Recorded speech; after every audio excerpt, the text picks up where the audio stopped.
नमस्कार दोस्तों, मैं हूं वंदना भारती और आप देख रहे हैं कमोडिटी इनसाइट्स विद वंदना भारती। आज ट्रिगर्स तो इम्पोर्टेंट है यहाँ पे और देखा जाए तो यूएस से कुछ इम्पोर्टेंट डेटा है। मैं स्क्रीन ही सबसे पहले शेयर करना चाहूंगी ताकि आप देखिए कि किस तरीके की मूवमेंट आ सकती है और क्या ट्रिगर्स यहाँ पे है। सबसे पहले तो कनाडा में आज छुट्टी है, कनाडा डे है, लेकिन बहुत ज्यादा इम्पैक्ट इसका आएगा नहीं। सीपीआई डेटा है यूरोपियन यूनियन से जो कि 2% यानी कि इन्फ्लेशन बढ़ रहा है यहाँ पे। दूसरी बात यह है कि 7 बजे यहाँ पे पॉवेल की स्पीच है और वो काफी इंपॉर्टेंट होता है, आपको भी पता है। और अभी आप पॉपअप देख सकते हैं, तो अब एक पॉपअप को ही पहले यहाँ पे लेंगे। इसके बाद Trump threatens to end subsidies for Musk companies amid tax bill feud. तो यानी कि अब यहाँ पे जो ट्रम्प शांत बैठे थे वीकेंड में, वो यहाँ पे फिर से उनके ट्विटर्स पे वॉर शुरुआत होगी और फिर से एक मार्केट जो है वो वोलाटाइल जाएगी। फिलहाल लौटते हैं एक बार इकोनॉमिक इंडिकेटर्स पे। आईएसएम मैन्युफैक्चरिंग पीएमआई ये आपको बढ़ के आने की उम्मीद है, लेकिन 50 से नीचे, इस बात का हमेशा हम ध्यान रखेंगे।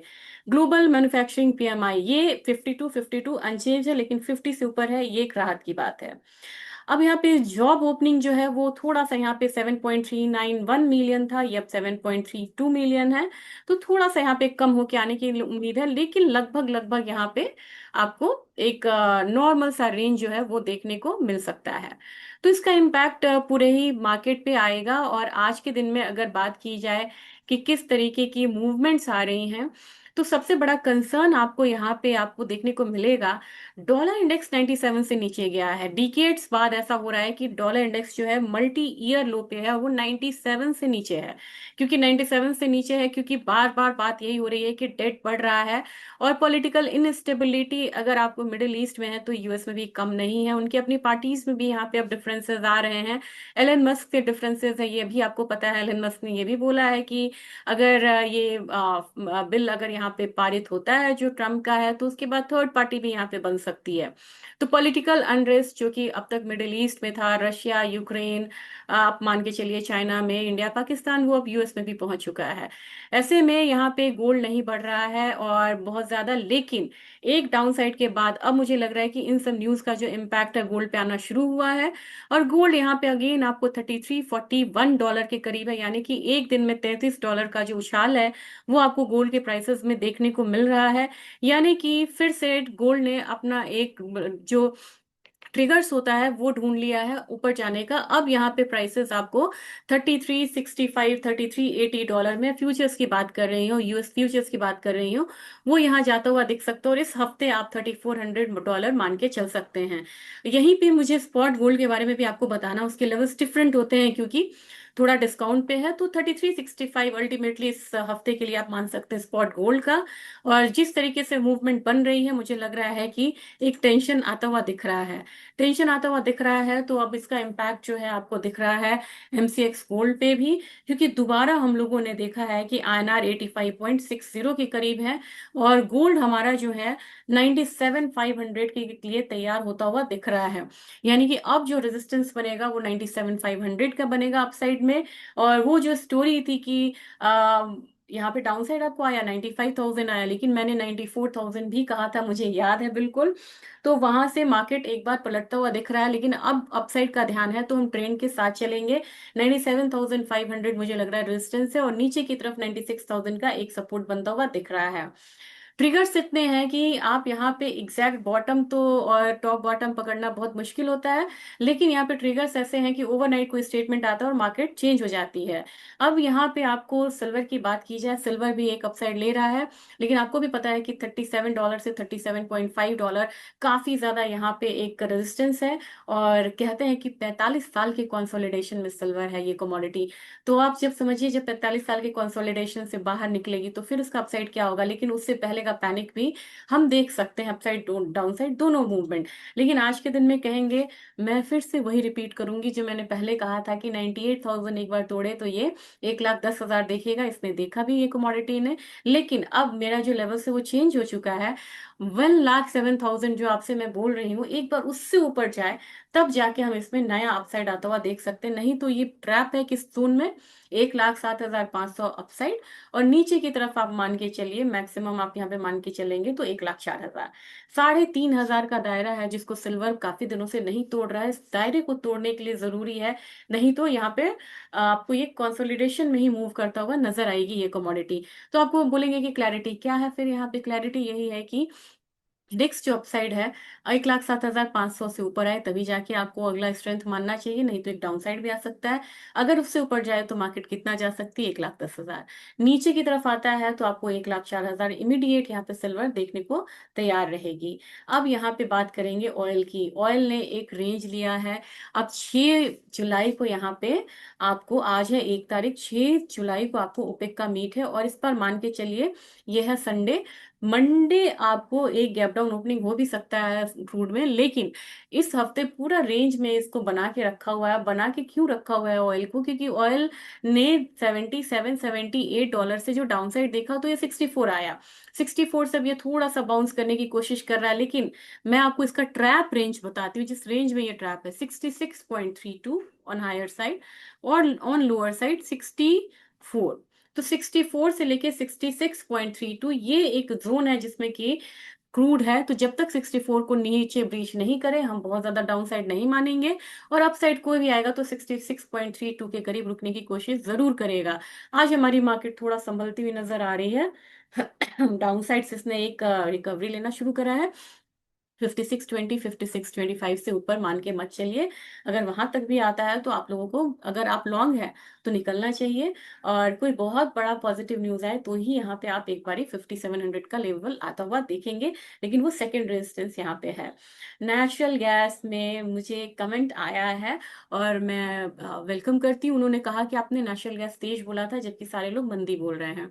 नेचुरल गैस में बड़ा डिस्क्लेमर के साथ मैं बात करती हूँ, क्योंकि नेचुरल गैस में आपको पता है कि मैंने कहा कि सप्लाई साइड बहुत है, और जब तेजी आई थी तो वो था इसराइल और ईरान का हमले का समय था। और जब मैंने आपको बोला था कि नेचुरल गैस की 2 फैसिलिटीज पे वहां पे हमला हुआ था, और उसकी वजह से क्या हुआ था कि यूरोप का जो फ्यूचर्स था वो काफी ज्यादा ऊपर गया था। उसके बाद टीटीएफ बोलते हैं उसको, टीटीएफ फ्यूचर्स में डाउनसाइड आया, और बाकी मार्केट में भी हम लोगों ने नेचुरल गैस में एक डाउनसाइड आता हुआ देखा। आज फिर से थोड़ा सा रिवीजन करते हैं, और मैं क्यों यहाँ पे बहुत ज्यादा बेयरिश नहीं हूँ और बहुत ज्यादा बुलिश नहीं हूँ, मुझे ये आपको दिखाना है।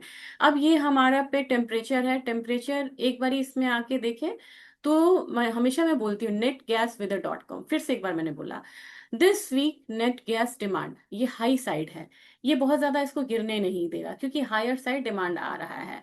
अब आप यहाँ पे देखेंगे कि ये क्या है, तो ये आप देखेंगे कि डिग्री है, कि मतलब किस तरीके से मतलब टेम्परेचर कैसे जा रहा है यहाँ पे, और किस तरीके की मूवमेंट यहाँ पे आ रही है। अच्छा, अब दूसरा चलेंगे। दूसरा मैं आपको दिखाना चाहूंगी कि स्टोरेज की क्या स्थिति है और कंजम्पशन की क्या स्थिति है। तो अब अंडरग्राउंड जो कि हम यूएस का देखते हैं, वो अंडरग्राउंड स्टोरेज आप देखेंगे ये 2025 है, ब्लू लाइन। ये अब यहाँ से लगातार आपको इन्वेंट्री बढ़ रही है, आप बहुत ज्यादा बुलिश इस पे नहीं हो सकते हैं। और ये मैं हमेशा बोलती हूँ कि इन्वेंट्रीज और टेम्परेचर दो चीज को आप जरूर चेक करें जब आप नेचुरल गैस में ट्रेड कर रहे हैं। तो क्वेरीज आई थी तो मैंने डाला यहाँ पे। अब यहाँ पे देखिए कि जैसे जैसे यहाँ पे हो रहा है तो एवरेज से भी ऊपर अब 2025 का इन्वेंट्री हो रहा है, तो ये बहुत ज्यादा बढ़ने भी नहीं देगा।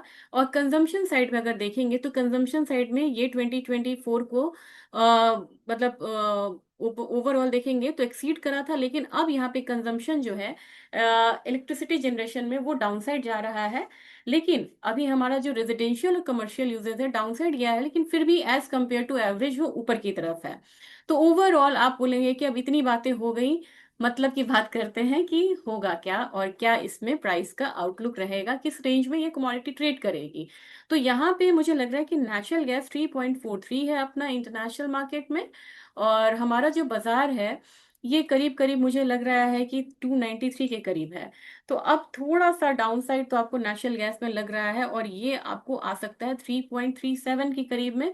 3.37 से 3.5 इसका एक जोन है, सपोर्ट जोन है। और हमारा बाजार इसको एक बारी 287 तक देख सकता है नीचे की तरफ, और इन्वेंट्रीज इस पर आती है तो उसमें है कि फर्दर डेवलपमेंट क्या है, बिल्डअप होता है या फिर इन्वेंट्री शॉर्ट जाती है, इस पे इम्पैक्ट आएगा। फिलहाल आप क्लैरिटी के साथ में बोल रही हूँ कि यहाँ पे 287 तक लग रहा है कि एक डाउन साइड आएगा। अपसाइड कभी भी आता है तो 300 के करीब यहाँ पे रुकना चाहिए। अब यहाँ पे है हमारा बेस मेटल काउंटर।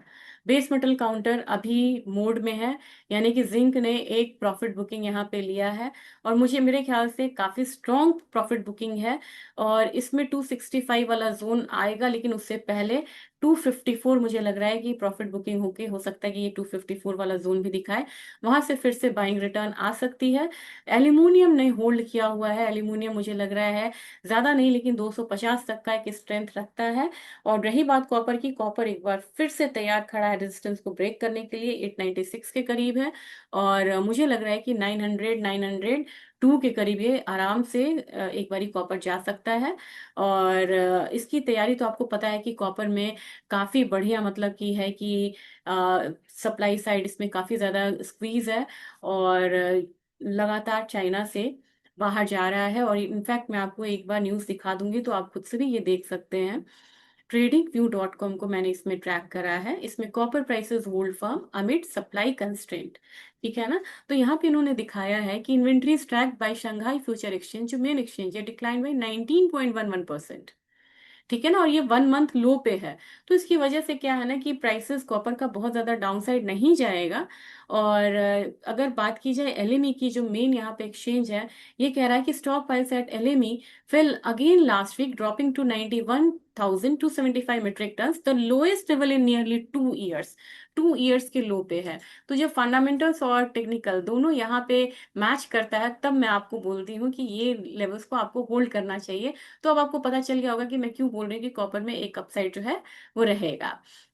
इसके बाद हम आएंगे एग्री काउंटर पे। एग्री काउंटर पे कल जीरे ने एक स्पाइक दिया था, मुझे ये कमोडिटी अच्छी लगती है, और इसने हाई दिखाया 20,590 का। अगेन उस लेवल से मैं मैच करना चाहूंगी, मुझे लग रहा है कि वो लेवल फिर से यहाँ पे आना चाहिए, और इसमें मैं मेरा रुझान जो है वो थोड़ा तेजी का रह सकता है। और एग्री कमोडिटीज में आपको, मुझे नहीं लग रहा है कि 13,500 600 का रेंज जो है वो टर्मरिक तोड़ेगी। ये कमोडिटी पाइपलाइन में कम है, एक्सपोर्ट डिमांड इसका बढ़िया हो रहा है। 14,500 14,800 आपको एक रहेगा अपसाइड का। और आपको भी पता है कि मानसून में टर्मरिक की डिमांड जो है वो बढ़ती है। और धनिया की बात की जाए तो धनिया ने काफी अच्छा मूव कल भी दिया है। और करेक्शन भी अगर आ जाता है 60 72 40 72 30 अगर आता है, तो भी मैं यहाँ पे कहूंगी कि एक बार एक्यूमुलेशन लेवल है ये, और मुझे 7400 लग रहा है कि बहुत जल्दी आप यहाँ पे आता हुआ देख सकते हैं धनिया में। कैस्टर की बात की जाए तो कैस्टर अगेन यहाँ पे एक अप साइड लिए हुए है। मैं 7,000 को लेके अभी भी वहां पे फॉर्म हूँ। मुझे लग रहा है कि 7,000 आए, लेकिन 69 7,000 एक रेंज रहेगा कि किसान भाई वहां पे बेच सकते हैं, या जिन्होंने यहाँ पे प्रॉफिट अर्न किया है वो मार्केट से सेफली प्रॉफिट बुक करके निकल सकते हैं। और रही बात यहाँ पे ग्वारसीड की। ग्वारसीड में मैंने एक देखा है, मैं एक चीज देख रही थी आपको, यहाँ पे काफी ज्यादा तीन यहाँ पे ट्रिपल टॉप लगा हुआ है। एक लगा है आपको 20 मई का, एक लगा है आपको 5 जून का, और एक लगा है कल का। और ये कौन सा रेंज है? ये रेंज है आपको 52-47 का। तो मेरे ख्याल से 5250, एक बारी जब यहाँ पे ग्वारसीट बंद होता है तो 5350 वाला जो जोन है वो आता हुआ हम देख सकते हैं। इस ट्रिपल टॉप का जो संकट है, एक बार ये कमोडिटी इससे उभरे, और ये है आपको 5247 5250 वाला जोन। इस जोन से ऊपर की क्लोजिंग होती है तो मुझे लग रहा है इस बारी की ग्वार पे एक मतलब कि अपसाइड जो है वो बनेगा। और ग्वार पे मैं कोशिश करूंगी आज एक स्पेशल वीडियो डालने का, और कोशिश करूंगी कि उसमें मैं और फैक्टर्स भी यहाँ पे एक बार आपसे शेयर करूं। सेम तरीके का पैटर्न अगर आप देखेंगे ना, तो थोड़ा सा बना रहा है आपको ग्वार गम काउंटर भी।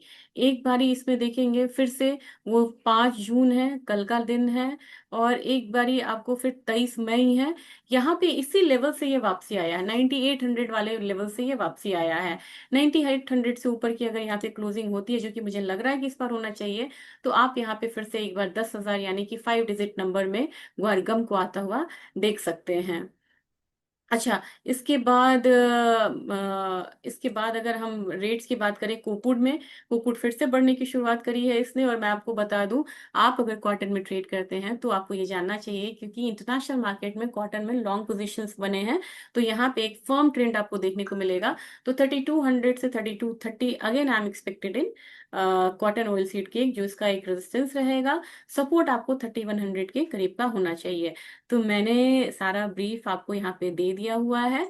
और अब मैं कोशिश करूंगी कि आपके मतलब जो यहाँ पे क्वेरीज हैं उसको मैं यहाँ पे एड्रेस करूँ। और एक क्वेरीज बहुत सारा यहाँ पे मैंने देखा है आता हुआ, वो है सिल्वर को लेके। सिल्वर में बहुत वेट मत करिए, 2000 नीचे आता है। अगर आप डेरिवेटिव प्लेटफॉर्म पे नहीं है तो मैं उसका टेंशन नहीं लेना चाहूंगी और ना आपको देना चाहूंगी। ईटीएफ में है, फिजिकल में है।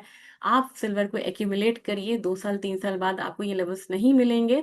जो 2 साल 3 साल का ध्यान करके या ज्वेलरी खरीदना चाहते हैं, मैटर नहीं करता है कि मैंने उनको 1,04,000 बोला था और 1,05,000 से सिल्वर यहाँ पे मूव कर गया, तभी मैं रेंज बोलती हूँ कि रेंज में आप बाय करिए। और किसी एक लेवल पे नहीं रहिए कि आपने तो 1,04,000 बोला था, वो तो लेवल आया नहीं और मार्केट तो 1,05,000 से मूव कर गई। तो चाहे गोल्ड हो सिल्वर हो, बाइंग अपॉर्चुनिटी को मिस मत करिएगा। Thank you.